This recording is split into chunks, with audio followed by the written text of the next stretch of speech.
Alunos, caras alunas, honorável turma da terceira série do Colégio Miguel Couto, muito bom dia.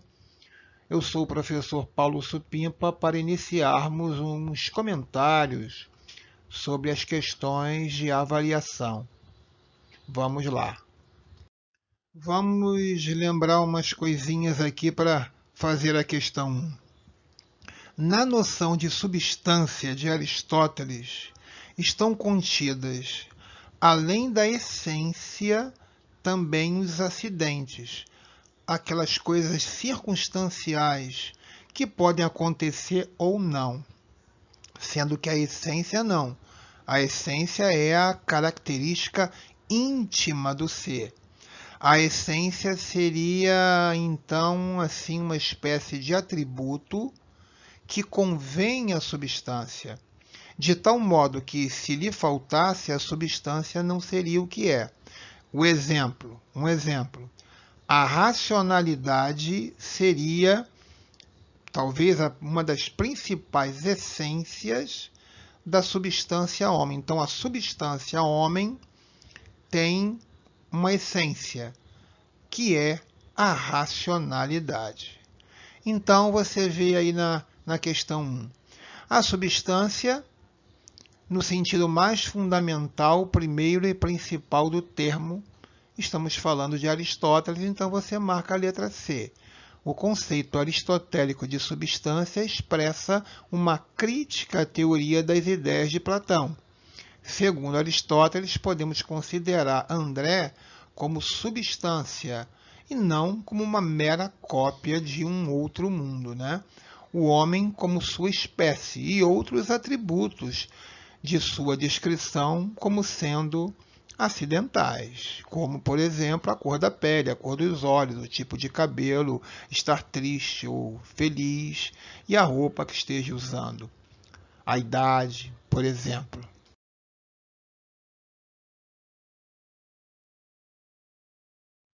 Caros alunos, caras alunas, na questão 2, a gente vai escolher a questão menos, a opção mais aceitável, podemos dizer assim, ou menos ruim.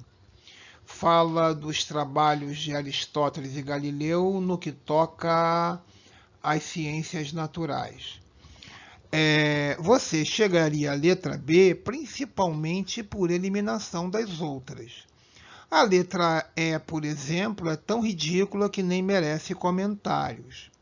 A letra A, ele diz assim: Aristóteles produziu conhecimento acerca do universo de modo empírico e experimental. Não. Aristóteles não foi totalmente empírico nem experimental. Dizem que ele chegou a dissecar um golfinho e percebeu que era um mamífero.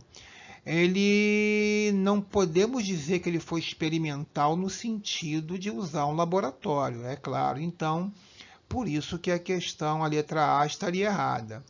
A letra C, eu sublinhei aí, tanto Galileu quanto Aristóteles atribuíam à lógica o poder de desvelar relações de causalidade. Não. Galileu defendia o uso da experiência e da matemática acima de tudo. Inclusive, assim fundou a ciência moderna. A letra D também está errada, porque diz assim: o conhecimento de Aristóteles acerca do universo era empírico e o de Galileu contemplativo. Não, era exatamente o contrário. E a letra E é ridícula em si mesma. Então, a gente fica com a menos pior, vamos dizer assim, que é a letra B. E eu vou dizer por quê para vocês. Vamos ler a letra B. O conhecimento de Aristóteles acerca do universo era especulativo, embasado na lógica que ele mesmo criou, diferentemente do conhecimento de Galileu, que defendia o uso da matemática como ferramenta de descoberta, relegando a lógica a uso apenas argumentativo. Bem, o que eu critico nessa opção, que é a certa, é que, primeiro, o conhecimento defendido por Aristóteles não era meramente especulativo, era racional. Era racional e lógico, e baseado nas suas observações do mundo ao seu redor, embora ele não fosse ao laboratório para verificar a veracidade das suas hipóteses. E quando ele diz que Galileu defendia o uso da matemática, dá a entender que é só a matemática, faltou aí a experimentação, o laboratório. E também dizer que Galileu relegou a lógica ao uso apenas argumentativo também está errado, porque qualquer hipótese racional tem que ser lógica. Então, ficamos com a letra B como sendo a mais provável, a menos ruim, vamos dizer assim, mas é a que você tinha que ter marcado pelos erros grosseiros que tem nas outras opções. Nessa questão 3, a gente vê a ideia do silogismo de Aristóteles, que é um argumento dedutivo. Ele funciona a partir do momento que você aceita as premissas como verdadeiras. E aí você conclui, você tira uma conclusão a partir dessas duas premissas. E fica muito claro quando você consegue ilustrar o que foi dito ou escrito através de um diagrama. Aí você percebe que realmente o argumento ele é legítimo, ele é válido. As premissas são verdadeiras e a conclusão também. Então, veja só, todos os generais são oficiais do Exército. Todos os oficiais do Exército são militares. A conclusão é que todos os generais são militares. Você pode perceber isso na medida em que é fácil fazer o desenho. Generais constituem um conjunto menor dentro de um conjunto maior que está dentro de outro ainda maior. Então, generais fazem parte dos oficiais, oficiais fazem parte de militares. Por quê? Porque dentro de oficiais não tem só generais, tem também coronéis, capitães, etc. E dentro de oficiais tem todos os militares, inclusive aqueles recrutas, soldados que não são oficiais. Então, o argumento é válido e só pode ser como conclusão correta a letra E. Todos os generais são militares. A questão 4 é fácil, não é? O que é uma premissa? Premissa é uma proposição, né? Uma informação essencial que serve de base para um raciocínio que levará a uma conclusão. Então, ele fala assim na questão 4. Proposição que contém informações essenciais e que serve de base para um raciocínio, levando a uma conclusão. Realmente é uma premissa. Lembrando que a premissa ela é uma proposição. Proposição é algo além de uma frase, ou seja, é uma frase que pode ser dita falsa ou verdadeira. Na questão 5, vamos ficar com a letra A. O ideal ético perseguido pelo estoicismo era um estado de plena serenidade para lidar com os sobressaltos da existência. Vamos lembrar que o estoicismo enfatizava a paz de espírito, conquistada através de uma vida plena de virtude, de acordo com as leis da natureza. O estoicismo floresceu como uma filosofia predominante no mundo greco-romano até a chegada do cristianismo, lembremos. E os estoicos Sêneca e Epicteto, o escravo, que se tornou filósofo, enfatizaram que porque a virtude é suficiente para a felicidade. Um sábio seria imune ao infortúnio. Essa crença é semelhante ao significado da frase calma estoica. A questão 6 é bem fácil, né? Uma vez que Pirro sempre foi apontado como o mais provável fundador do ceticismo absoluto, na verdade, filosófico. Lembrando que o ceticismo filosófico vai além da mera desconfiança ou do ceticismo comum. Normalmente, ou lança dúvida sobre crenças e teorias que para a maioria das pessoas constitui conhecimento genuíno, ou nega veementemente afirmações convencionais, não demonstráveis, que a maioria das pessoas assume como verdadeiras. Ficamos com a letra D. Na questão 7, a letra D é evidente, né? O conhecimento verdadeiro, isto é, o conhecimento pelas causas, capaz de compreender a natureza do devir, da mudança, né, do movimento e superar os enganos da opinião. E a pergunta era justamente sobre a filosofia de Aristóteles, né? No que representou uma nova interpretação do problema do ser. O ser é o que existe, a realidade. Nesse sentido, Aristóteles define a ciência como sendo realmente o conhecimento pelas causas. Lembremos aqui a questão da mediania aristotélica. Para Aristóteles, a virtude estaria no meio termo entre dois vícios, um por falta, o outro por excesso. O exemplo dado pelo próprio Aristóteles foi da coragem, que estaria no meio termo entre a covardia e a temeridade, nem por falta, nem por excesso. Então ficamos mesmo com a letra A, um meio termo, a mediania aristotélica. A questão 9 fala na questão das causas, né, para Aristóteles. Segundo ele, existiriam 4 tipos de causas essenciais, usando como exemplo a atividade de um artesão ou artista que molda o barro para fazer uma estátua.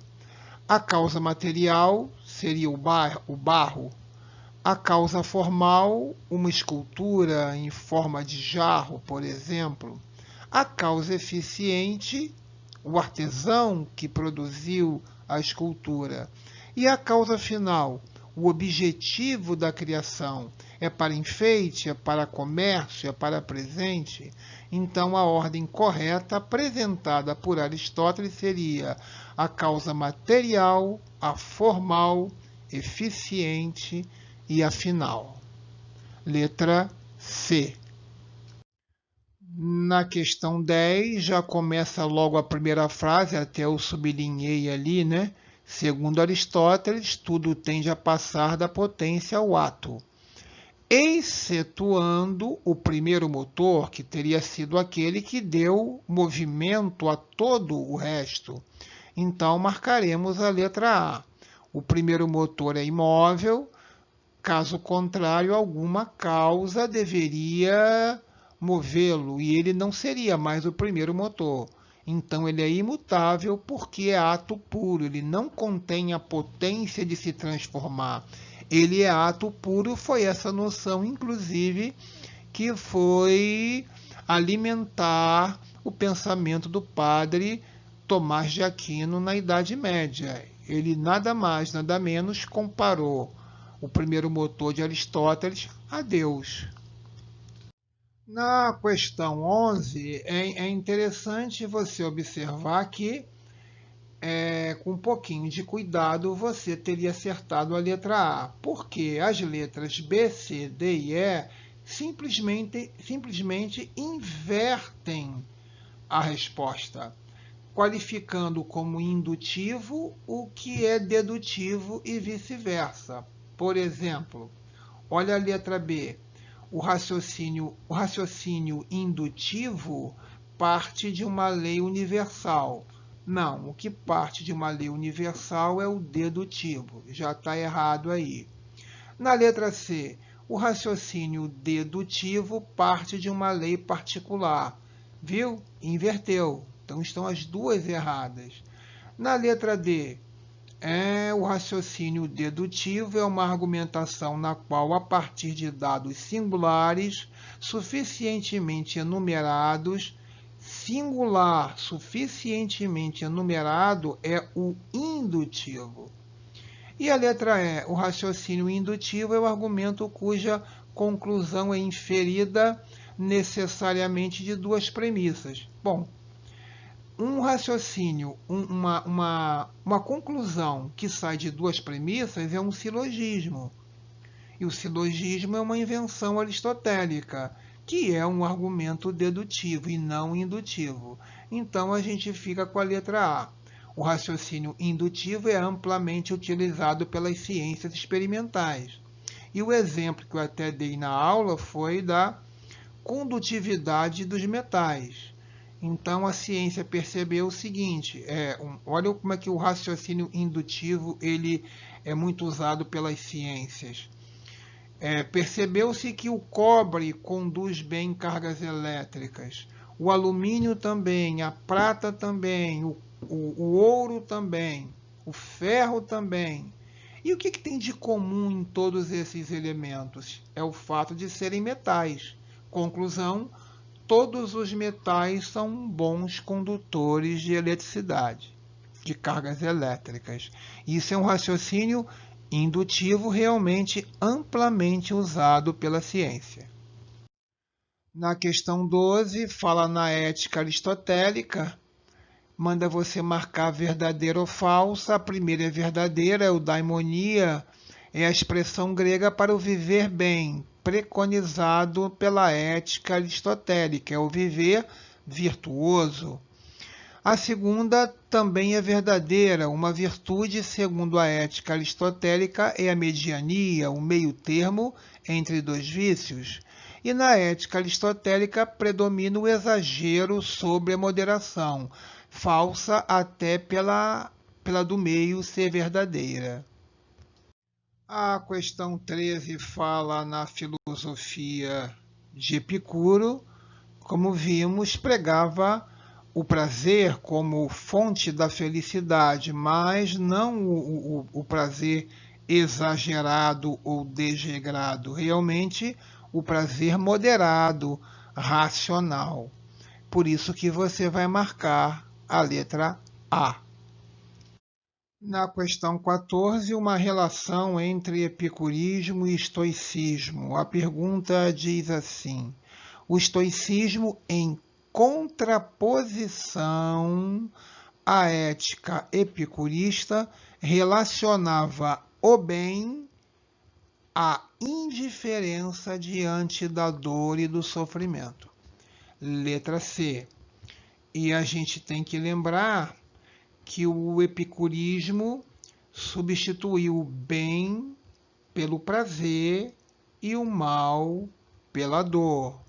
E absolutamente não foi isso o pregado pelo estoicismo.